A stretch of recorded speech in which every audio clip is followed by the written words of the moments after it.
E aí, tudo bem? Olha só, já parou para pensar para onde vai tudo que a gente gera na internet? Todas aquelas fotos, vídeos, documentos. Hoje a gente vai desvendar um dos segredos mais bem guardados da tecnologia, o Amazon S3. Pensa nele como um armário digital, só que infinito. Bora entender como essa mágica toda funciona. Pensa só um pouquinho. Cada clique, cada post, cada série que a gente assiste. Tudo isso, sem exceção, cria uma avalanche de dados. A cada segundo. E a pergunta que fica é: onde é que cabe tudo isso? E mais, como é que se guarda essa quantidade absurda de informação de um jeito que seja seguro e que esteja sempre lá, na hora que a gente precisa? Pois é, a resposta para essa pergunta, na maioria das vezes, tem um nome: Amazon S3. Ele é tipo a fundação de um prédio, só que da internet. É a base invisível que sustenta muitos dos aplicativos que a gente usa todo santo dia. Sabe as fotos nas redes sociais, os arquivos de trabalho na nuvem? Pois é, o S3 está lá nos bastidores. É aquele armário digital infinito que garante que quando a gente precisar de algo, vai estar lá, esperando. Tá, mas aí vem a outra pergunta, né? Como é que se organiza trilhões de arquivos sem virar uma bagunça monumental? Como é que nada se perde? Bom, o segredo está em alguns conceitos bem simples, na verdade. É isso que a gente vai ver agora. Ok, o ponto de partida de tudo é o que a gente chama de bucket. A tradução literal é balde, mas vamos continuar com a ideia do armário, que funciona melhor. Então, o bucket é o seu armário pessoal nesse depósito gigantesco que é a internet. O primeiro passo é criar um. E esse armário precisa de um nome. Um nome que tem que ser único no mundo inteiro. Ninguém mais pode ter um igual. E ainda por cima dá para escolher em que lugar do planeta ele vai ficar, fisicamente, para deixar o acesso mais rápido para quem está por perto. Beleza, já temos o armário, o nosso bucket, e o que a gente coloca dentro dele? A gente coloca objetos. E aqui tem um detalhe importante. Um objeto não é só o arquivo. Pensa nele como uma caixa. Dentro da caixa, sim, está o seu arquivo, a foto, o documento, o que for.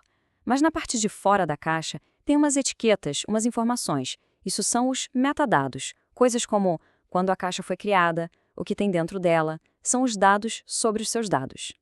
Certo, temos o armário, o bucket e as caixas dentro dele, os objetos. Mas como a gente acha uma caixa específica no meio de milhares? Usando uma chave. A chave nada mais é do que o nome do objeto, a etiqueta principal daquela caixa.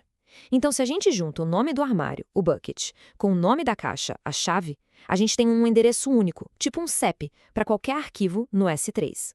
É por isso que nada se perde no meio do caminho. E é aqui que a coisa começa a ficar mais sofisticada. Porque com o tempo o S3 evoluiu. Nem todo armário, bucket, serve para a mesma coisa hoje em dia. A gente tem tipos diferentes para necessidades diferentes. Por exemplo, tem o de propósito geral, que é o padrão, serve para quase tudo. Já o de diretório é turbinado para velocidade, perfeito para um site que precisa carregar as fotos dos produtos na hora. O de tabela é para quem mexe com análise de dados, tipo planilhas gigantes. E o vetorial, esse é o futuro, é o que ajuda os modelos de inteligência artificial a fazerem buscas super complexas. Ok, então já vimos que existem tipos diferentes de armários. Mas e o jeito que a gente guarda as caixas lá dentro? Será que tem diferença? Com certeza. E é aí que entram as chamadas classes de armazenamento. A ideia aqui é bem simples: economizar dinheiro guardando cada coisa do jeito certo. Pensa comigo, por que pagar o preço de um aluguel premium para guardar uma coisa que quase nunca se usa? Não faz sentido, né? A lógica é essa. Para os arquivos do dia a dia que a gente acessa toda hora, tem o S3 Standard. É rápido, tá sempre à mão. Agora, para um backup, algo que a gente só olha de vez em quando, já dá para usar o S3 Standard IA, que é mais barato. E para aquele arquivo morto que precisa ser guardado por anos, mas que quase ninguém vai tocar, aí entra o S3 Glacier Deep Archive. O custo é mínimo, mas para pegar de volta demora um pouco mais.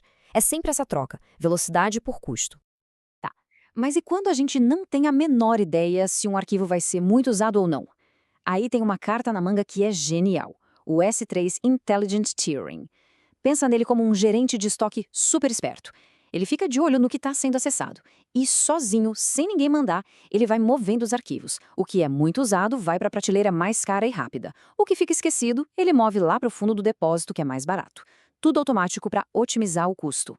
Agora, e se o que importa é a velocidade, mas assim, velocidade absurda, para coisas tipo análise de mercado financeiro em tempo real, ou para games online onde cada milissegundo conta, aí existe o S3 Express Ones Only. Esse aqui é o modo turbo. Ele chega a ser 10 vezes mais rápido que o padrão. A entrega dos dados é praticamente instantânea. É o máximo da performance, para quando não dá para esperar. Beleza, já entendemos como guardar as coisas. Mas vamos ser sinceros, só guardar é a parte fácil. O grande desafio é gerenciar e, principalmente, proteger essa montanha de dados. E é por isso que o S3 é muito mais que um depósito. Ele é um verdadeiro cofre forte, um Fort Knox digital.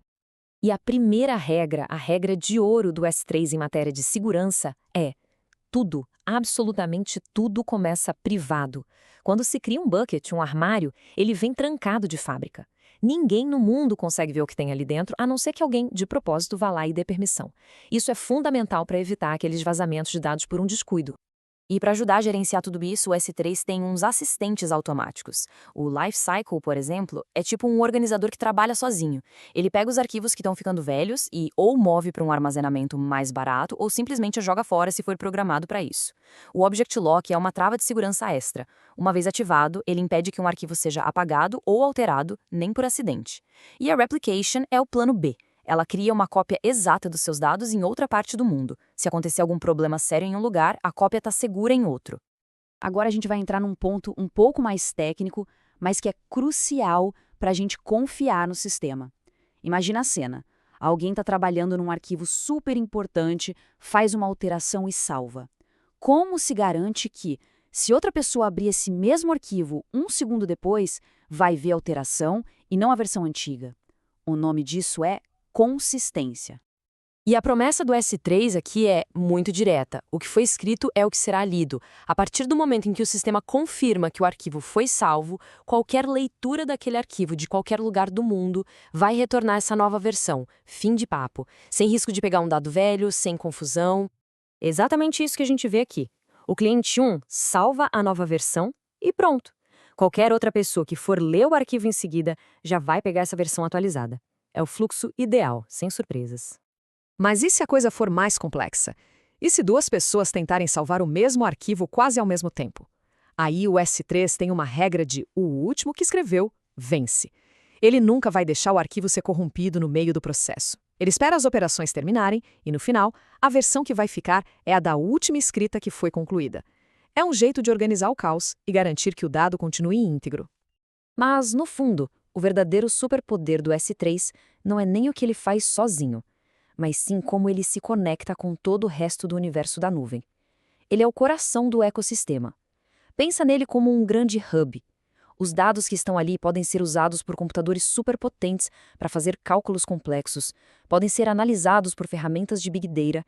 Enfim, ele é a peça central que se integra com centenas de outros serviços. É isso que o torna tão poderoso. Então, para fechar, fica claro que o S3 é muito, mas muito mais do que um simples armário. Ele é uma das vigas mestras que sustentam o mundo digital como a gente conhece hoje. Do filme que a gente assiste por streaming, a pesquisa de ponta que pode curar doenças, os dados provavelmente estão em um S3. Ele abriu as portas para inovações que antes eram impensáveis. E isso deixa a gente com uma pergunta no ar. Se ele ajudou a construir a internet que temos hoje, o que será que vão construir com ele amanhã?